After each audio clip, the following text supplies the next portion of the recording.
साथियों नमस्कार। साथियों, इतिहास विषय के अंतर्गत बीए चतुर्थ सेमेस्टर की एक और नई कक्षा में आप सभी का हार्दिक स्वागत है। साथियों, इसके पहले हमने आपसे इसके सिलेबस को लेकर जो चतुर्थ सेमेस्टर में दक्षिण भारत का इतिहास है उसके सिलेबस से आपसे चर्चा की हुई थी। साथियों, अब हम जो सिलेबस देखे थे उसी सिलेबस को आधार बनाते हुए अपने कक्षा को शुरू करने का काम करेंगे। साथियों, हम कोशिश करेंगे कि एक क्रम से आपकी कक्षाएं निरंतर चलती रहें। साथियों, जो उसकी शुरुआत होती है वो उसके शोध से होती है, तो हम जिस भी वंश की शुरुआत करेंगे सबसे पहले उसके शोध को जानने का काम करेंगे। साथियों, मैंने आपसे कई बार चर्चा की है कि इतिहास विषय को पढ़ने से पहले हमको उसके शोध को जानना जरूरी हो जाता है। क्यों जरूरी हो जाता है? क्योंकि इतिहास का अर्थ ही होता है कि जिस विषय के बारे में जिससे जानकारी प्राप्त हुई है वही क्या होता है, इतिहास की श्रेणी में आता है। तो इसलिए हमारा यह कर्तव्य हो जाता है कि हम जानें कि जो भी इतिहास को हम पढ़ रहे हैं उसके लिए हम किन किन साधनों का उपयोग किए हैं, मतलब उसको जानने के लिए हमारे शोध क्या क्या है, कहां से हमको वो जानकारियां प्राप्त हो रही हैं। इन्हीं सब बातों को जानते हुए हम अपने इतिहास को जानने, समझने एवं लिखने का काम करते हैं। ठीक है, तो आइए हम चलते हैं, शुरुआत करते हैं। जो हमारा पहला वंश था वो क्या था? अगर आप सिलेबस ध्यान से देखे होंगे तो उसमें लिखा है, क्या लिखा है? पल्लव वंश। तो हम अपने जो इस आज की क्लास की शुरुआत करेंगे वो पल्लव वंश से करेंगे। साथियों, हम आपको बताना चाहेंगे कि एक वंश की शुरुआत एक ही कक्षा में समाप्त नहीं की जा सकती है। मैं नहीं चाहता कि आप लोग बहुत अपने आप में ज्यादा बोझ महसूस करें। इसके लिए मैं क्लास को 2, 3, 4 पार्ट जैसा संभव होगा उसी अकॉर्डिंगली बांटने का काम करूंगा।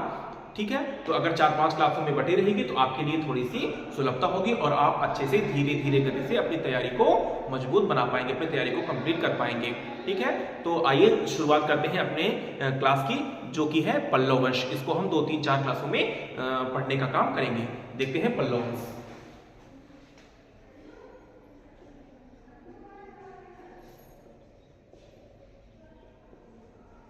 साथियों, आप ध्यान दीजिएगा कि जो हमारा यह इतिहास है दक्षिण भारत का इतिहास है।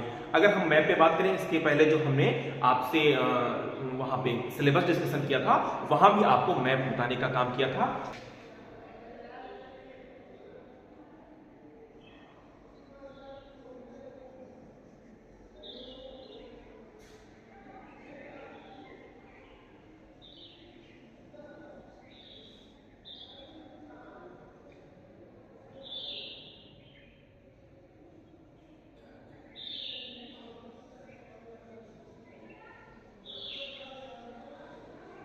ये मैप है, यहाँ पर थोड़ा समझने का काम करेंगे। मैंने आपसे बताया था कि यहाँ पर एक नदी बहती है, यहाँ से मध्य प्रदेश से के अमरकंटक से निकलते हुए यहाँ आकर अरब सागर में मिलती है, जिसका नाम क्या है? नर्मदा नदी। तो ये जो नर्मदा नदी है ये उत्तर भारत और मतलब ये ऊपर का जो हिस्सा है वो कहलाता है उत्तर भारत और नीचे का जो हिस्सा है वो कहलाता है दक्षिण भारत। थोड़ा सा अगर मैप से हम जब इतिहास को पढ़ने का काम करते हैं तो चीजें हमको अच्छे से समझ में आती है।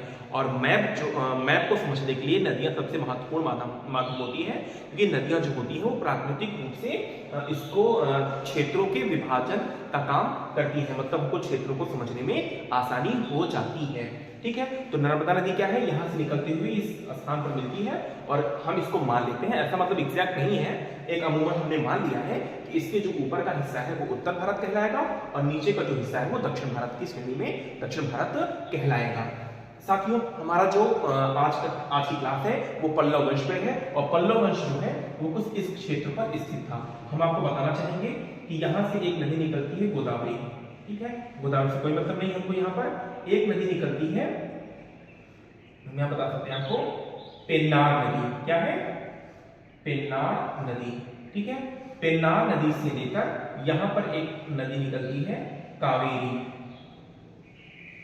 कावेरी नदी। तो इसके जो बीच का क्षेत्र था पेन्नार नदी से लेकर कावेरी नदी के बीच का जो क्षेत्र था वो क्या कहलाया? वो कहलाया पल्लव वंश। क्या कहलाया? पल्लव वंश। मतलब कि ये जो क्षेत्र था, ये जो क्षेत्र दिखा रहा है ये क्या है? पल्लव वंश की स्थापना या पल्लव वंश की शासन संचालित या गतिविधियां यहीं पर संचालित हुई हैं। ठीक है, इतना समझ में आपको। मैप से जरूर ध्यान दीजिएगा, अगर मैप आप पढ़े रहेंगे तो हम अच्छे से आपको बता पाएंगे कि जो समकालीन वंश होंगे उनका कैसे अगले वंश से युद्ध हो रहा है। अब सोचिए आप जरा कि जो पड़ोसी होंगे उनसे क्या होगा, युद्ध होना अवश्यंभावी हो जाता है, उनसे युद्ध बराबर बना रहेगा। तो आपको जब पता रहेगा उनका लोकेशन कि पल्लव वंश कहाँ है, और पल्लव के समकालीन अगर हम जैसे पढ़ रहे हैं चालुक्य वंश, तो आपको पता होगा कि चालुक्य की स्थिति यहाँ पर है, तो जाहिर सी बात है जब इनके पड़ोसी हो जाएंगे पल्लव और चालुक्य एक दूसरे से पड़ोसी हो जाएंगे, तो जाहिर सी बात है कि महत्वाकांक्षाएं टकराएंगी। जब महत्वाकांक्षाएं आपस में टकराएंगी तो युद्ध होना अवश्यंभावी हो ही जाएगा, इसमें बहुत परेशान होने की जरूरत होगी नहीं। तो जब हम मैप से थोड़ा सा समझेंगे तो आपको चीजें सरल तरीके से और बेहतर तरीके से अच्छे से समझ में आएंगी। तो आप अभी ध्यान दीजिएगा इतना कि पल्लव वंश कहाँ है, कुछ इस तरीके से इस क्षेत्र पर पल्लव वंश स्थित है। ठीक है, पेन्नार और कावेरी नदी के बीच का क्षेत्र जो है वो कहलाया क्या, पल्लव वंश कहलाया। अगर आज की आप चर्चा करें तो जो क्या बोलते हैं तमिलनाडु के आसपास का जो क्षेत्र है वो पल्लव वंश के शासन के अधीन रहा होगा। ठीक है, उसके आसपास का लगभग क्षेत्र। ठीक है, चलिए आगे चर्चा करते हैं। अब हम देखते हैं पल्लव वंश।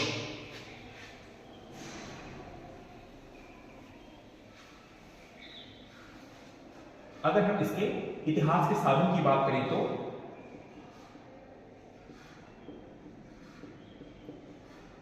इतिहास के साधन हमने आपसे चर्चा किया था कि जब हम किसी वंश को पढ़ेंगे तो सबसे पहले जानेंगे कि उसके इतिहास के साधक क्या है। अब साथियों यहां पर आप ध्यान दीजिएगा कि जो मैं बातें अब ब्लैक बोर्डिंग करने जा रहा हूं उन सब बातों को आप अपने नोट्स में बाकायदा लिखते रहिएगा, ताकि जब आपका एग्जाम आए तो वहां पर आप अच्छे से उसको रिवाइज कर सकें, क्योंकि आप समझ तो जाएंगे लेकिन आपको लिखने के लिए भी मटेरियल चाहिए होगा। तो अगर आप बातें लिखे रहेंगे तो जब आप बाद में वहां पर रिवाइज करिएगा तो आप जो है अच्छे से उन बातों को अपने कॉपी में उतार सकने का भी काम कर सकेंगे। ठीक है, चलिए देखते हैं इतिहास साधन। आपको पता होगा इतिहास के 3 साधन होते हैं, कौन कौन से? एक है साहित्यिक शोध। क्या है? साहित्यिक शोध। दूसरा क्या है? पुरातात्विक शोध। और तीसरा है विदेशी यात्रियों के विवरण। विदेशी यात्रियों के विवरण। ठीक है, अब देखिए यहां पर तीनों ही घटनाएं घटित हो रही हैं, इसलिए मैंने इस वर्ष में तीनों ही चीजों का उल्लेख कर दिया है। आपको पता होगा कि इतिहास के जानने के मुख्य 3 साधन होते हैं, एक साहित्यिक है, दूसरा है पुरातात्विक साक्ष्य है, और तीसरा है विदेशी यात्रियों के विवरण। तो यहां से हमको तीनों ही साक्ष्य मिलते हैं, इसलिए हमने यहां पर तीनों ही साधनों का उल्लेख आपसे कर दिया है। इस साहित्यिक शोध की बात करें तो एक है, तो यहां पर है दंडी की रचना, जिसका क्या नाम है? अवंती सुंदरी कथा।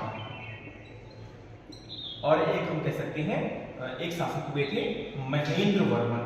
कौन? महेंद्र वर्मन। और महेंद्र वर्मन की एक रचना है जिसका नाम है मत विलास प्रहसन। तो इन 2 ग्रंथों का हम और भी हैं, मतलब प्रमुख रूप से ये जो 2 ग्रंथ हैं वो हमको पल्लव वंश के बारे में जानकारी देते हैं। चलिए देखते हैं पुरातात्विक साक्ष्य। तो इसमें हम उल्लेख कर सकते हैं, एक है केंद्रलूर लेख और एक है उदयेंदिरम दान पत्र। देखिए अब हम जब दक्षिण भारत को पढ़ेंगे तो वहां जो शब्दावलियां होती हैं वो थोड़ी कठिन हो जाती हैं, तो आप बहुत परेशान मत हो जाइएगा शब्दों को। करिए ये कौन कौन सा शब्द आ रहे हैं, आप अपने धैर्य को बनाए रखिएगा और उन शब्दों को याद करने की कोशिश करिएगा, तो बहुत परेशान होने का काम आप मत करिएगा। ठीक है, तो केंद्रलूर लेख है और उदयेंदिरम दान पत्र है जो हमको साक्ष्य के रूप में जानकारी प्रदान करता है। विदेशी यात्रियों की बात करें तो हम यहाँ पर ले सकते हैं वेनसांग का नाम। किसका? वेनसांग का नाम। साथियों आप जानते होंगे कि वेनसांग एक महत्वपूर्ण मतलब फेमस चीनी यात्री था, और अगर हम जब उत्तर भारत का इतिहास पढ़ रहे थे तो वहां पर हमने जाना था कि एक शासक थे उत्तर भारत का जिनका नाम क्या था, याद है कुछ? बताइए। क्या नाम था? हर्षवर्धन। हर्षवर्धन के शासनकाल में वेनसांग ने भारत की यात्रा की थी। तो जब वेनसांग हर्षवर्धन के शासनकाल में गया था तो उसी समय इसने दक्षिण भारत की भी यात्रा की थी, मतलब पल्लव वंश की भी यात्रा की थी। और कब आया था ये? तो आया था ये नरसिंह वर्मन प्रथम के समय।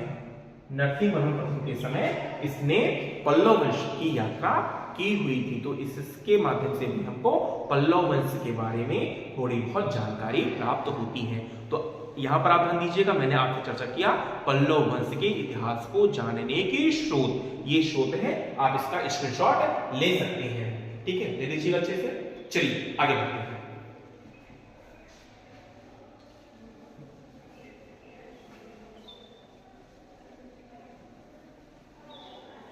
आइए हम बात करते हैं इनके मूल निवास की। मूल निवास, तो मूल निवास माना जाता है कि जो इनका मूल निवास स्थान था वो क्या था? तोंड मंडलम। तोंड मंडलम ये जो था वो पेन्नार और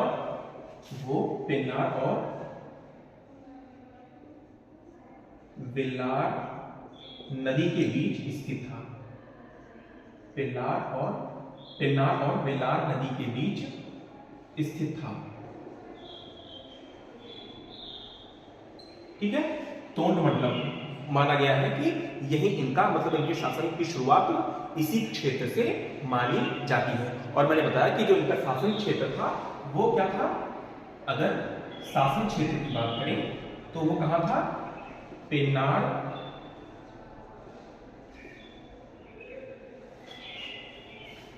ऐसे लिख सकते हैं हम, उत्तर में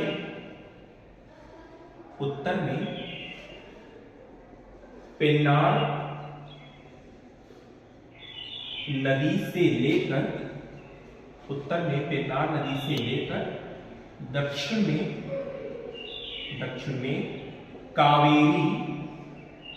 में कावेरी नदी तक विस्तृत था। ठीक है, उत्तर में पेन्नार नदी से लेकर दक्षिण में कावेरी नदी तक विस्तृत था। अगर हम इनकी राजधानी की बात करें तो इनकी जो राजधानी थी वो क्या थी? कांची थी। ठीक है, ये रही आपके सामने कुछ महत्वपूर्ण जानकारियां। ठीक है, इसका स्क्रीनशॉट ले लीजिएगा। आगे बढ़ते हैं।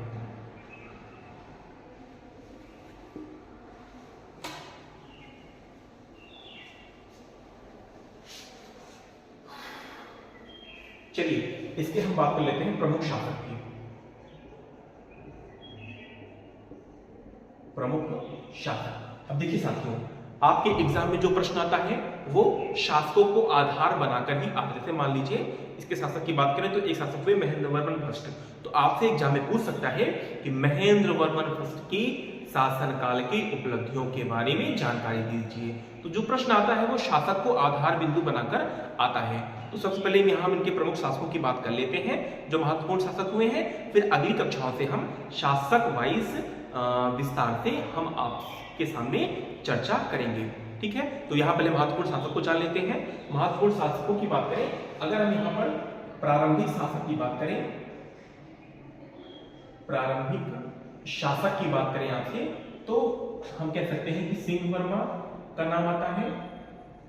और इन प्रारंभिक शासकों में जो सबसे महत्वपूर्ण था वो कौन था?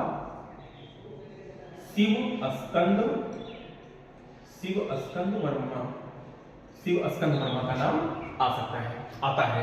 ठीक है, अगर हम बात करें अगले शासक की, महत्वपूर्ण शासक जो हुए, तो महत्वपूर्ण शासकों में जिसने इसको मजबूत बनाने का काम किया वो था, कौन था? सिंह विष्णु। तो सिंह विष्णु को क्या माना जाता है? इसका संस्थापक। सिंह विष्णु को क्या माना जाता है? इसका संस्थापक। क्यों? क्योंकि इसने ही पल्लव वंश की महत्ता को बढ़ाने का काम किया, पल्लव वंश की गौरव को बढ़ाने का काम किया। तो सिंह विष्णु को क्या माना जाता है? पल्लव वंश का संस्थापक। अगर इसके अगले शासक की बात करें तो अगले शासक में हम नाम ले सकते हैं महेंद्र वर्मन फर्स्ट का। महेंद्र वर्मन फर्स्ट। ठीक है, अगले शासक की बात करें तो अगले शासक में नाम आता है नरसिंहवर्मन फर्स्ट। नरसिंहवर्मन फर्स्ट। फिर हम नाम ले सकते हैं महेंद्रवर्मन द्वितीय। फिर नाम आता है परमेश्वर वर्मन फर्स्ट। फिर नाम आता है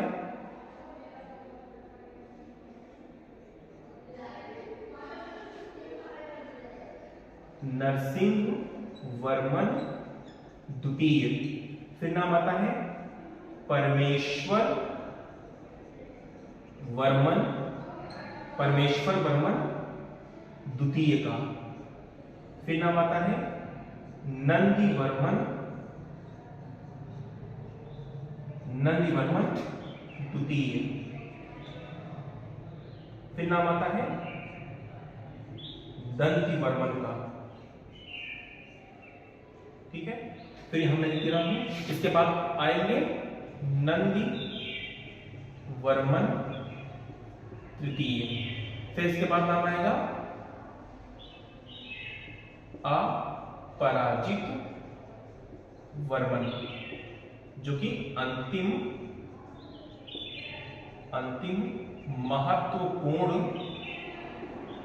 महत्वपूर्ण शासक थे।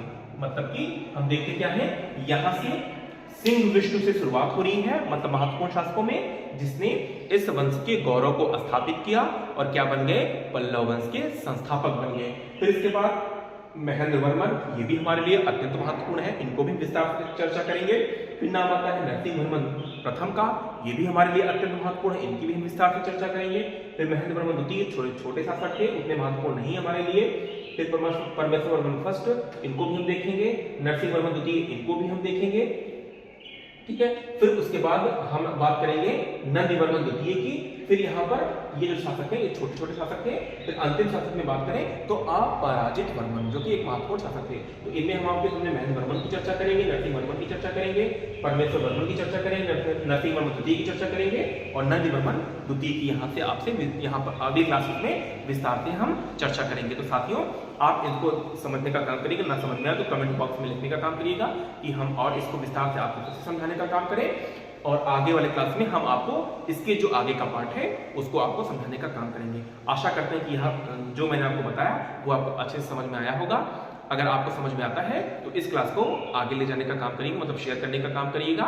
और अगर चैनल को अभी तक सब्सक्राइब ना किया हो तो चैनल को सब्सक्राइब भी कर दीजिएगा। ठीक है, धन्यवाद।